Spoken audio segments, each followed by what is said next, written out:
कर्ण कुंती का पुत्र था। पांडु के साथ कुंती का विवाह होने से पहले ही इसका जन्म हो चुका था। लोक लज्जा के कारण उसने ये भेद किसी को नहीं बताया और चुपचाप एक पिटारी में रखकर उस शिशु को अश्विन नाम की नदी में फेंक दिया था। इसके जन्म की कथा बड़ी विचित्र है। राजा कुंतीभोज ने कुंती को पाल पोस कर बड़ा किया था। राजा के यहाँ एक बार महर्षि दुर्वासा आए। कुंती से उनका बड़ा सत्कार किया और जब तक वे ठहरे उन्हीं की सेवा शुश्रूषा में रही। इसकी इस श्रद्धा भक्ति से प्रसन्न होकर महर्षि ने उसे वार दिया कि वह जिस देवता को मंत्र पढ़कर बुलाएगी वही आ जाएगा और उसको संतान भी प्रदान करेगा। कुंती ने नादानी के कारण महर्षि के वरदान की परीक्षा लेने के लिए सूर्य नारायण का आवाहन किया। सुशिक्षण सूर्यदेव वहां आ गए। उन्हीं की सहवास के कारण कुंती के गर्भ से कर्ण का जन्म हुआ। जब पिटारी में रखकर इस शिशु को उसने फेंक दिया तो वह पिटारी बहती हुई आगे पहुंची। वहां अधीर्त ने कौतूहलवश उसे उठा लिया और खोलकर देख तो उसमें एक जीवित शिशु देखकर वह आश्चर्य करने लगा। अधीर्त उस शिशु की निरीह अवस्था पर करुणा करके उसे अपने घर ले आया और उसका पालन पोषण करने लगा। उसने उसे अपनी संतान समझा। बालक के शरीर पर कवच कुंडल देखकर उसको और भी अधिक आश्चर्य हुआ और तभी उसे लगा कि वह बालक कोई होनहार राजकुमार है। उसने उसका नाम वसुसेन रखा। वसु का अर्थ है धन। कवच कुंडल रूपी धन उसके पास था। विधाता ने ही उसको इसे दिया था, इसलिए उसका नाम वसुसेन उचित ही था। वसुसेन जब कुछ बड़ा हुआ तो उसने शास्त्रों का अध्ययन करना आरंभ कर दिया। वह सूर्य का उपासक था। प्रातः काल से लेकर संध्या तक वह सूर्य की उपासना ही किया करता था। दानी भी बहुत बड़ा था। उपासना के समय कोई भी आकर उससे जो कुछ भी मांगता वह बिना हिचकिचाए उसको दे देता था। अमूल्य से अमूल्य वस्तु से उसको मुंह नहीं था। उसका गौरव तो दानवीर कहलाने में था और अपने कृत्यों से उसने वास्तव में ये सिद्ध भी कर दिया कि वह दानवीर था। उसके समान दानी कौरवों और पांडवों में और कोई नहीं था। उसका परिचय तो हमें उस समय मिलता है जब इंद्र ब्राह्मण का वेश धारण करके उसके पास उसकी अमूल्य निधि कवच कुंडल मांगने गया था। उस समय कर्ण ने देवराज का स्वागत किया था और सहर्ष अपने कवच कुंडल उतारकर दे दिए थे। दान करते समय अपने हित या हित विचार वह नहीं करता था। यद्यपि सूर्य भगवान पहले उसे मना कर चुके थे कि वह इन कवच कुंडलों को किसी को भी न दे, लेकिन दानवीर कर्ण किसी याचक को निराश करके वापस लौटाना तो जानता ही नहीं था। कर्ण के इस साहस के कारण ही उसका नाम वैकर्तन पड़ा था। यदि इस कवच कुंडलों को वह नहीं देता तो कोई भी योद्धा उसे युद्ध में परास्त नहीं कर सकता था। इंद्र ने अर्जुन के हित के लिए ही इनको मांगा था, क्योंकि इनके बिना अर्जुन कभी भी उसे नहीं हरा सकता था। फिर भी उसके इस अद्वितीय गुण से प्रभावित होकर इंद्र ने उसको एक पुरुष घातिनी अमोघ शक्ति दी। उस शक्ति से सामने का योद्धा किसी भी हालत में जीवित नहीं बच सकता था और उसको कर्ण ने अर्जुन के लिए रखा था। लेकिन श्री कृष्ण ने चाल चली और कर्ण की उस शक्ति को घटोत्कच पर चलवाकर अर्जुन के जीवन पर आए इस खतरे को सदा के लिए मिटा दिया।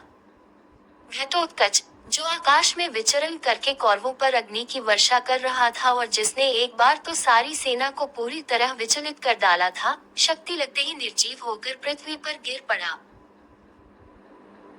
धनुर्विद्या में कर्ण अर्जुन के समान ही कुशल था। एक बार जब महाराज धृतराष्ट्र की आज्ञा से कौरव पांडवों की अस्त्र शिक्षा की परीक्षा के लिए एक समारोह किया गया था, तो अर्जुन ने अपने अस्त्र शिक्षा के कौशल से सबको चकित कर दिया था। उसने ऐसी ऐसी क्रियाएं कर दिखाई थी कि किसी भी योद्धा की हिम्मत नहीं होती थी कि उसका जवाब दे सके। एक विजेता की तरह के कौशल दिखाकर वह प्रशंसा लूट रहा था। दुर्योधन उस समय हतप्रभ सा होकर चुपचाप बैठा था। अर्जुन का सा कौशल दिखाना उसके सामर्थ्य के भी बाहर था। उसी समय कर्ण वहां आ पहुंचा और उसने मैदान में आकर अर्जुन को ललकारा, अर्जुन, जिस कौशल के बल पर तू यहाँ सबको चकित कर रहा है और सभी से प्रशंसा लूट रहा है, उसे मैं भी करके दिखा सकता हूँ। ये कहकर उसने धनुष पर बाण चढ़ाकर वही सब कुछ कर दिखाया जो अर्जुन ने किया था। चारों ओर से कर्ण की जय जयकार होने लगी। दुर्योधन का चेहरा अर्जुन के प्रतिद्वंद्वी को देखकर खिल उठा। उसने उसे हृदय से लगा दिया।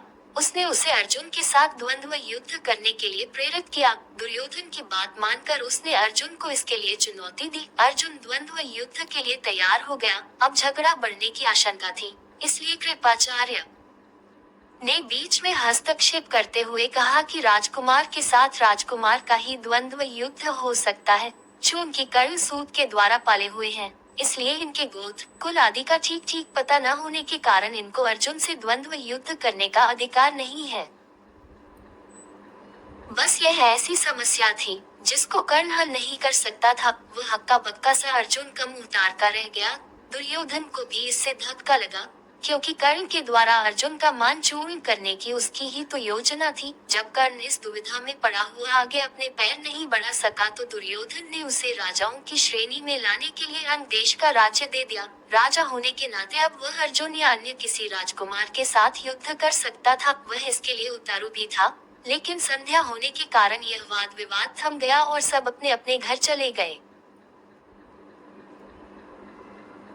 बस फिर जीवन में सदा ही कर्ण अर्जुन से प्रतिद्वंद्वी के रूप में मिला। अर्जुन से ही उसकी विशेष रूप से शत्रुता थी। वह उसकी प्रसिद्धि को सह नहीं सकता था। अनेक स्थलों पर वह अर्जुन के सामने आया, लेकिन अपना कुल गोत्र न बता सकने के कारण उसे सामने से हटना पड़ा।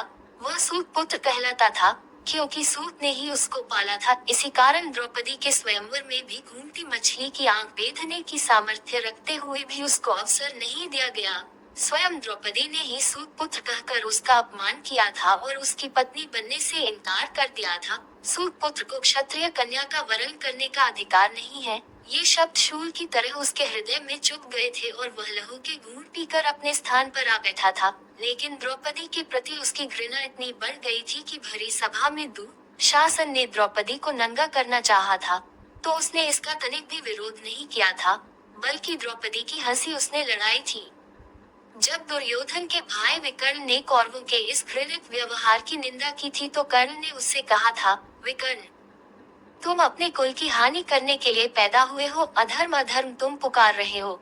द्रौपदी के साथ जो भी व्यवहार किया जा रहा है वह ठीक है। वह दासी है और दासी के ऊपर स्वामी का पूरा अधिकार होता है। ये कहकर उसने द्रौपदी के द्वारा किए अपने अपमान का बदला चुकाया था। उस समय उसका हृदय पत्थर की तरह कठोर हो गया था।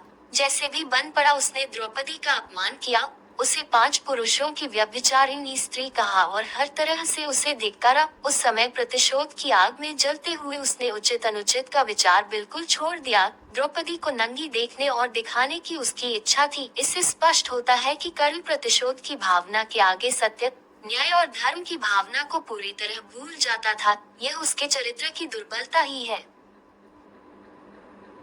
कर्ण स्वभाव से कुटिल भी था। वह दुर्योधन को इसी प्रकार कुचक्र रचने की सलाह दिया करता था, जैसी शकुनी देता था। जिस समय जुए में हारकर पांडव वनवास के लिए चले गए और द्वैत वन में वे अपना समय काट रहे थे, उस समय कर्ण और शकुनी की बातों में आकर ही दुर्योधन अपने परिवार के साथ पांडवों को चिढ़ाने के लिए पहुंचा था। लेकिन यहाँ चित्रसेन नामक गंधर्व से इनका सामना हो गया। भीषण युद्ध हुआ। गंधर्व राजा ने अपने पराक्रम से सबको परास्त कर दिया और परिवार सहित सभी को उसने बंदी बना लिया। कर्ण तो अपने प्राण लेकर युद्धस्थल से भाग ही गया था। फिर युधिष्ठिर के कहने और अर्जुन के भी प्रयास करने पर चित्रसेन ने दुर्योधन आदि को मुक्त कर दिया।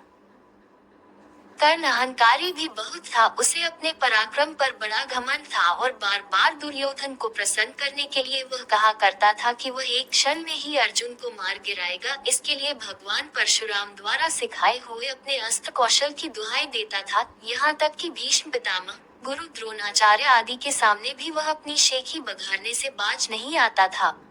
एक दिन पितामह से न रहा गया। उन्होंने इसे फटकारते हुए कहा, दुरभिमानी कर्ण, व्यर्थ की बात क्यों किया करता है। खांडव दाह के समय श्री कृष्ण और अर्जुन ने जो वीरता प्रकट की थी, उसको याद करके तुझे लज्जित होना चाहिए। क्या तू श्री कृष्ण को साधारण व्यक्ति समझता है? वे अपने चक्र से तेरी उस अमोघ शक्ति को खंड खंड कर देंगे। व्यर्थ दम्भ करना एक सच्चे वीर का गुण नहीं है। पितामह की यह बात सुनकर कर्ण क्रोध हो उठा और उसने झल्ला कर अपने शस्त्र फेंक दिए और कहा, पितामह ने सभी के सामने मुझे लज्जित किया है। अब तो इनकी मृत्यु हो जाने पर ही मैं अपना पराक्रम दिखाऊंगा। इसी दुराग्रह के कारण जब तक भीष्म पितामह जीवित रहकर युद्ध करते रहे, कर्ण ने युद्ध में हाथ नहीं बटाया। जब उसने सुन लिया कि वे धराशायी हो चुके हैं, उस क्षण प्रसन्न होकर वह दुर्योधन के पक्ष में आकर शत्रु से युद्ध करने लगा।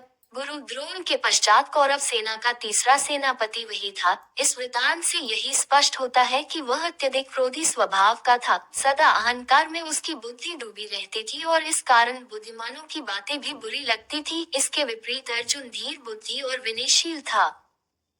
इस सब के होते हुए भी कर्ण अपनी बात का धनी था। जो कुछ भी वचन वह दे देता था, उससे हटना तो वह जानता ही नहीं था। श्री कृष्ण ने उसे यह बता दिया था कि वह कुंती का ज्येष्ठ पुत्र है और साथ में उन्होंने उससे पांडवों की ओर मिल जाने का आग्रह भी किया था। लेकिन सब कुछ सुनकर भी उसने दुर्योधन के साथ विश्वासघात करना उचित नहीं समझा। श्री कृष्ण ने कहा था, कर्ण, भाइयों के विरुद्ध लड़कर उनको मारने की कामना करना पाप है। इसलिए तुम कौरवों का साथ छोड़कर पांडवों का पक्ष ले लो। युधिष्ठिर तुम्हें अपना अग्रज मानकर अपना जीता हुआ साम्राज्य तुम्हें ही दे देंगे। कृष्ण की यह प्रलोभन भरी बातें सुनकर भी कर्ण अपने वचन पर दृढ़ रहा और कहने लगा, श्री कृष्ण, दुर्योधन के साथ विश्वासघात करना सबसे बड़ा पाप है। यदि मैं उसकी मित्रता को तोड़कर पांडवों की ओर मिल जाऊंगा, तो सब यही कहेंगे कि कर्ण अर्जुन से डरकर उनकी ओर मिल गया है। फिर मैं ऐसा क्या करूं? मेरी माँ ने तो मुझे मारने का सारा प्रबंध कर दिया था। सूत ने ही मुझे उठाया और पाला, इसलिए वे ही मेरे पिता तुल्य हैं। सूतों के साथ मैं कई यज्ञ भी कर चुका हूँ और मेरा विवाह संबंध भी सूतों के परिवार में ही हुआ है। फिर मेरा पांडवों से क्या संबंध रहा? धृतराष्ट्र के घराने में ही दुर्योधन के आश्रित मैं रहा हूँ और 13 वर्ष तक मैंने उन्हीं का दिया हुआ राज्य किया है। फिर कैसे उनके साथ विश्वासघात कर दूं? दुर्योधन को मेरे ऊपर पूरा विश्वास है। मेरे कहने से ही तो उसने इस युद्ध को मोल लिया है और अर्जुन के प्रतिद्वंद्वी के रूप में दुर्योधन की आशाएं मेरे ऊपर ही तो लगी हुई है। इस परिस्थिति में अपने आश्रयदाता और मित्र दुर्योधन को छोड़कर मैं कभी पांडव पक्ष में नहीं मिल सकता।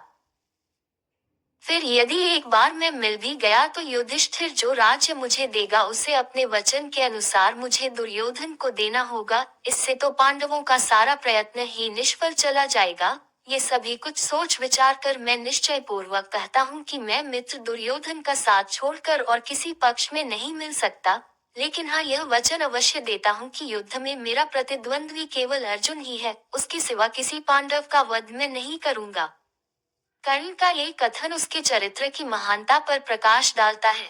बात का कितना पक्का था। वह दानवीर दुर्योधन चाहे अधर्मी था, लेकिन उसका तो आश्रयदाता था। फिर वह उसके साथ छल कपट कैसे कर सकता था? अंत तक उसने दुर्योधन का साथ दिया और अपने आप को एक सच्चा मित्र प्रमाणित कर दिया। कर्तव्य के प्रति कर्ण पूरी तरह कठोर था। वह युधिष्ठिर तथा अर्जुन की तरह सहृदय नहीं था कि पांडवों के विषय में ये ज्ञात होते ही कि ये उसके भाई हैं, युद्ध करना बंद कर दे। एक बार मन में दृढ़ संकल्प करके उसको पूरी तरह निभाना ही उसके जीवन का उद्देश्य था। दुर्योधन की सहायता करना उसका कर्तव्य था। इससे पांडवों के प्रति जागृत हुआ भ्रातृत्व भाव भी उसे विचलित न कर सका और फिर भी अर्जुन के प्रति कठोर और ईर्ष्यापूर्ण दृष्टि उसकी बनी ही रही। यहाँ तक कि स्वयं माता कुंती ने जाकर कर्ण को अपनी ओर मिलाने की इच्छा प्रकट की थी, लेकिन उस समय भी वह वीर अपने पद से विचलित नहीं हुआ। यह उसके चरित्र की श्रेष्ठता ही थी। फिर एक बार कृष्ण को वचन देकर अर्जुन के सिवा अन्य किसी पांडव की ओर उसने शस्त्र नहीं उठाया। अर्जुन से ही युद्ध करते हुए वह वीरगति को प्राप्त हुआ था। महाभारत युद्ध में भी उसकी वीरता देखकर स्वयं श्री कृष्ण उसकी प्रशंसा करने लगे थे। कितनी ही बार वह अर्जुन के रथ को पीछे हटा देता था। जब तक वह सेनापति रहा, अर्जुन बार बार उसके प्रहारों से विचलित हो उठता था। उसकी समझ में नहीं आता था कि वह कैसे इस परम योद्धा को परास्त करे। अंत में पूरी तरह निराश होकर उसने कृष्ण की ओर देखा। कर्ण के रथ का पहिया जमीन में धंस गया था। वह उसे निकालने का प्रयत्न कर रहा था। उसी समय कृष्ण के इशारा करने पर अर्जुन ने अन्याय का आश्रय लेकर उसका वध किया। नहीं तो उस वीर को मारना बहुत कठिन था। फिर यदि उसके हाथ में इंद्र की वह अमोघ शक्ति होती तो फिर उसको कोई भी पराजित नहीं कर सकता था और यह निश्चय था कि वह अर्जुन का वध करके विजय का शंख फूंक देता। लेकिन विधाता की यही गति थी। अमोघ शक्ति को वह पहले ही घटोत्कच पर चला चुका था। अब उसके पास विशेष अस्त्र कोई नहीं था। फिर भी बड़ी कठिनाई से अर्जुन उसे मार पाया था। महाभारत में जहाँ भी उसके पराक्रम का वर्णन आया है, वहाँ अर्जुन के बराबर ही उसको पराक्रमी माना गया है और था भी वह इतना ही पराक्रमी। कर्ण के पराक्रम में धब्बा लगाने वाली एक बात यह है कि वह कपटी भी था। वह सदा सत्य और न्याय का ही आश्रय नहीं लेता था। उसने अल्पवयस्क राजकुमार अभिमन्यु का चक्रव्यूह के भीतर औरों के साथ मिलकर वध किया था। उसी ने उसके धनुष को काट गिराया था और फिर उसने हत्थे बालक पर 6 महारथियों ने मिलकर आक्रमण किया था, जिनमें से एक वह भी था। अपने हत्थे बालक की हत्या करने का अपराध सदा उसके चरित्र के साथ लगा रहेगा। इसीलिए इतना पराक्रमी होने पर भी कर्ण अर्जुन की तरह महापुरुष की कोटि में नहीं आ सकता। उसका हृदय कलुषित था। इस तरह कर्ण के चरित्र पर दृष्टिपात करने से मालूम होता है कि वह किसी दृष्टि से महान था और अपने किन्हीं व्यवहारों के कारण पतित भी था। उसकी महानता उसके दानवीर होने में है, उसके दृढ़ संकल्प होने में है, उसके अपने मित्र और आश्रयदाता के विश्वास पात्र होने में है। लेकिन छल और कपटपूर्ण व्यवहार, व्यर्थ का दम्भ और क्रोध उसके चरित्र की गरिमा को कम करते हैं। वह इतना पराक्रमी था कि उसके मरते ही दुर्योधन का सारा धैर्य टूट गया था और अब उसे अपनी पराजय की आशंका निश्चित लगने लगी थी। और वही हुआ भी। कर्ण की मृत्यु के पश्चात कौरवसेना का विनाश हो गया। स्वयं दुर्योधन भी भीम के द्वारा मार डाला गया। युद्ध में पांडवों को विजय प्राप्त हुई।